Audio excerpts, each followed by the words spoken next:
కర్నూలు జిల్లా వ్యాప్తంగా ఎండల తీవ్రత ఎక్కువగా ఉన్నందున ప్రజలు తగిన జాగ్రత్తలు పాటించాలని ప్రభుత్వాసుపత్రి వైద్యులు సూచించారు.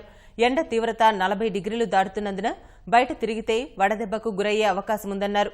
కాబట్టి బయటకు వచ్చేటప్పుడు సరైన జాగ్రత్తలు తీసుకోవాలని జిల్లా ఆసుపత్రి పర్యవేక్షకుడు డాక్టర్ చంద్రశేఖర్ సూచించారు.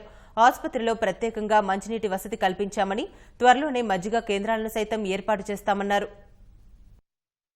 గ్లోబల్ వార్మింగ్ వలన ఈ టెంపరేచర్స్ హైగా ఉండడము, చలి తీవ్రత ఉండడము ఇవంతా కూడా జరుగుతున్నాయి.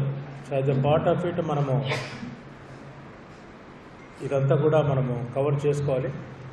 మన జనరల్ హాస్పిటల్లో కూడా ఆల్మోస్ట్ ఫిజిషియన్స్ చెప్పినట్లు 5 to 10 మెంబర్స్ హీట్ స్ట్రోక్తో రావడం, ముఖ్యంగా ఎల్డర్లీ పీపుల్ 60 ఏళ్ళు దాటిన తర్వాత చాలా జాగ్రత్తగా ఉండాలి.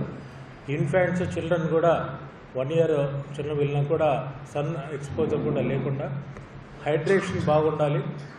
హీట్కు మామూలుగా కూలర్స్ కానీ, తర్వాత ఏసీలు కానీ, తర్వాత మామూలుగా మనము మామూలుగా మన ఇంట్లో కూడా కుండల ద్వారా కూడా మనము చల్లని నీళ్ళు కూడా తాగాలి.